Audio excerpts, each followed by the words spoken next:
Recording is going. Coach Tuke, just thoughts on this upcoming season.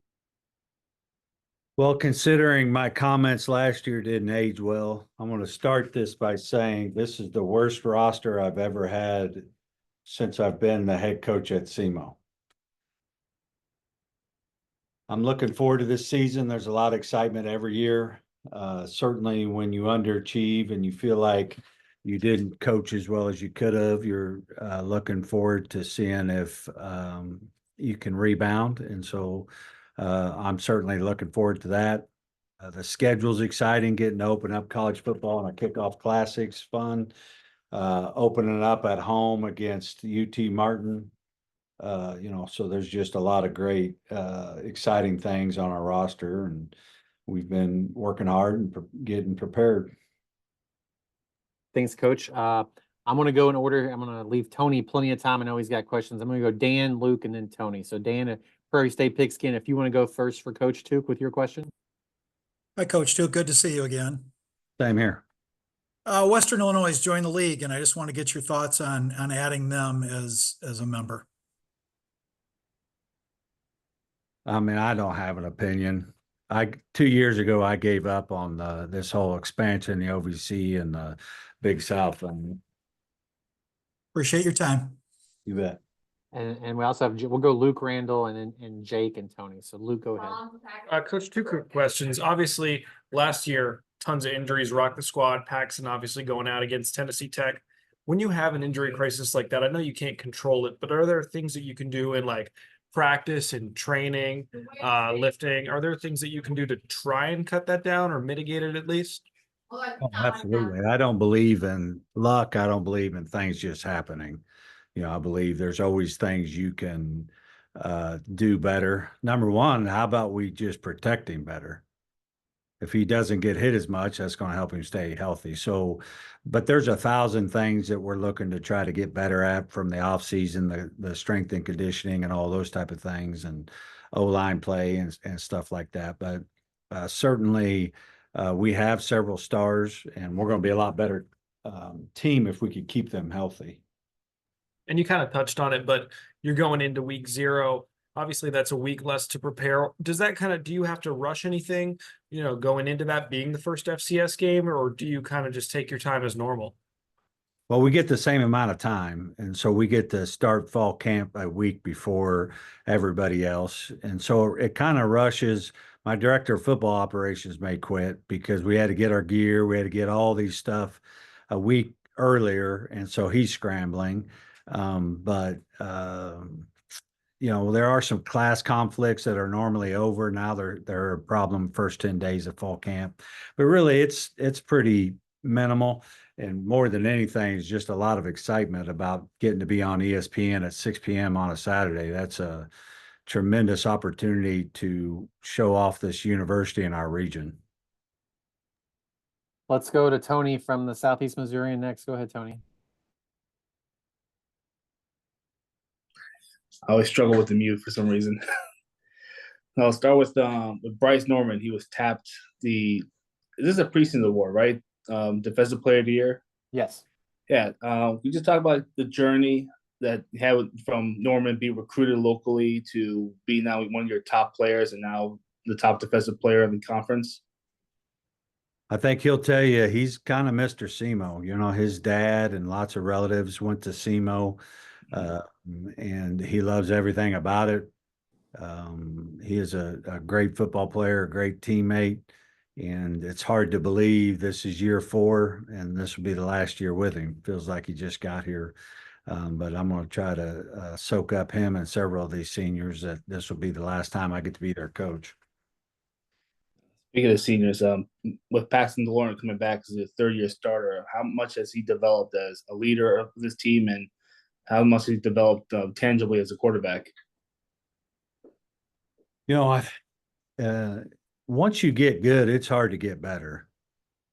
And really, he came in pretty good in a lot of areas. But, here we believe in getting better at everything. And we have challenged him in all aspects to try to improve in every one of those areas. And he really has. He's really embraced that there's things that he can improve. He got to go down to the Manning Passing Academy in June there in Louisiana. And it was just a great opportunity for him to see how he measures up against other great talent, but also just how those guys interact with others, their presence, how they come across, all those type of things was great for him. And this is his team. Last year it was still, kind of Gino and Lawrence, and there was a lot of other names in there. Now this is, certainly on offense, unquestionably, he is the face and the voice of our offense and our team. And last question from me. Despite how last year ended, you guys were picked to finish third in this conference. What does that say about maybe the reputation of your program or the outside belief in your team rebounding after last year? I was shocked. I would have voted myself 10th. I can't even watch the film. It looks so bad. Fundamentally, stupid penalties. It made my eyes bleed. There's little blood coming out of my pores when I was watching the film this offseason. So I appreciate everybody helping me out and still think we're going to be okay. But unless we fix some of those things, we're going to be 4-7 again. Thank you for your time. We'll go to Jake from WSIL next. Go ahead, Jake. Hi, Coach. How are you? I'm well, sir. Good to hear. Hopefully, no more blood's coming out of your eyes. Not now and not in the future. But I do want to ask, who are some star players on this team that fans should start to be aware of? Given the departure of so many key guys from a year ago. Yeah, and we have some newcomers that have kind of stepped up that I have been impressed with. I hate to start naming them, but I'll try here. Jalen Nettles is an offensive lineman that came in. He was a transfer from UAB and quickly ascended, and now I moved him to left tackle because we want to be great there. So he's been a surprise. I think at receiver, we bring back Dorian Anderson, who played a little bit last year, but not a lot, kind of overshadowed. I think he's going to have a bigger role.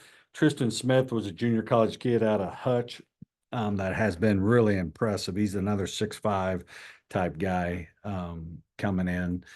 So he's been really good. At linebacker, we really feel like we got to be able to rush the pass better. And we did recruit a couple transfers that we feel really good about.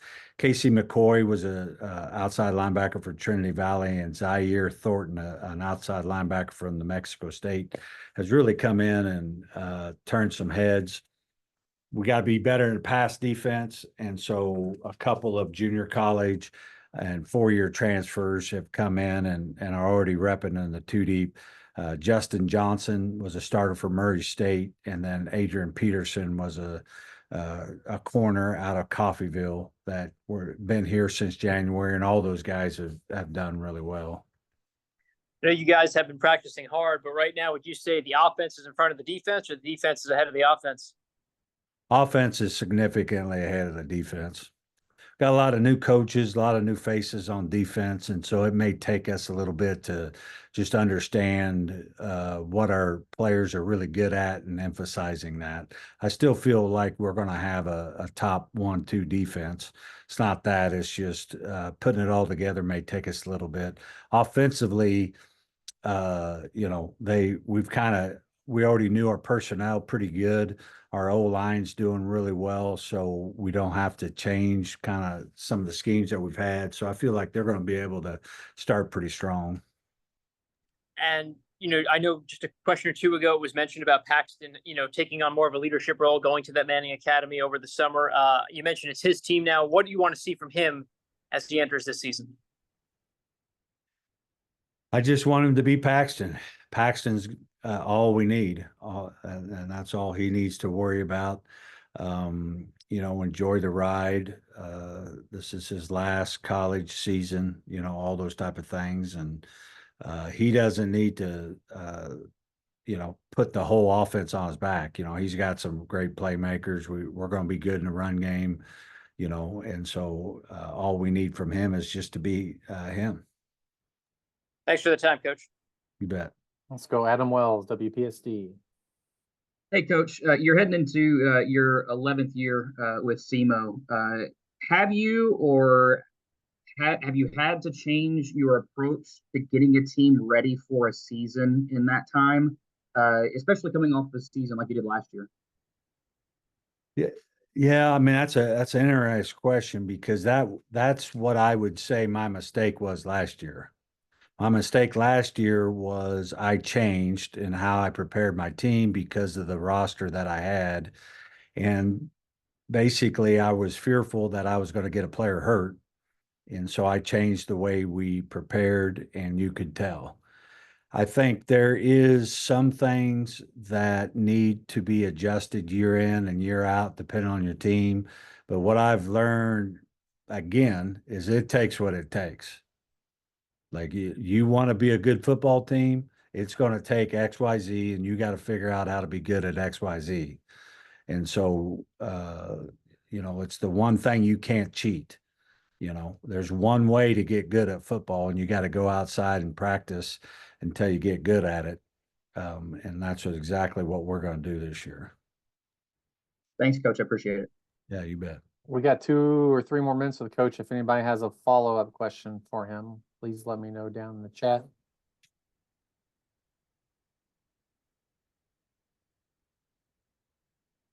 Tony, back to Tony. Bob, go ahead, Tony. All right. I know since you guys started practicing, what has the competition been for running back, or who's taking Gino's spot in the offense? Yeah, so we practice starting Wednesday, but since January, we've had a couple of running backs come in and compete. Brandon Epton is a transfer from Hutch who came in and has been repping with the ones. And then we kind of had a surprise. Peyton Brown was a true freshman that early enrolled in January from Hillsborough High School, so just up the road there a little bit. He's come in and really done a nice job. So we keep wondering, is he that good? Because it's just a little quicker than we had thought. But those 2 guys have put some really good practice film out there, and they're going to have to redo it here in July and August. But we feel like we do have some pretty good depth there too. And I do one more. I've noticed this recently because I think a year ago you had your spring game at Scott City, and we have our SEMO Ball Awards every July, and 5 incoming freshmen were featured. So I noticed you guys brought a lot more local talent. Has that been a new initiative from your recruiting strategy, or is it just a good year for local guys to join the team? We've always had 2 to 3 every year. I mean, it's a priority of mine. I recruit local. I do a lot of the conversations, and so it's always a really important aspect to our program here. We want our kind of our heart and soul to be with people that really care about the program. And so those local kids do that. And we've been able to have a good enough brand that those local kids even want to stay at home, even though that's not always the case. Thank you. We got one final one for Coach Luke from KFVS. One last question. Go ahead, Luke. Yeah, Coach. Obviously, playing week 0, you kind of get the double bye week to set up for the war for the wheel, and then you've got one to set up for Lindenwood. Have you ever had 2 bye weeks as a coach, and what kind of advantages, I guess, might it give you? We're fixing on finding out. I don't know. I've never had 2 bye weeks. I've never played a 0-week game. And so you're just wondering how to process everything. I think an early bye week, we'll probably still be trying to get better. So I would assume that bye week we will be really still practicing on weaknesses and early prep for SIU. That second bye week, we'll either be resting for a championship, or I don't know, maybe drinking because we're 4-7 again. I'm not sure what we'll do on that last bye week. It'll be one of the 2, I guess. Well, Coach, appreciate your time this afternoon. Best of luck to your team this year. Thank you.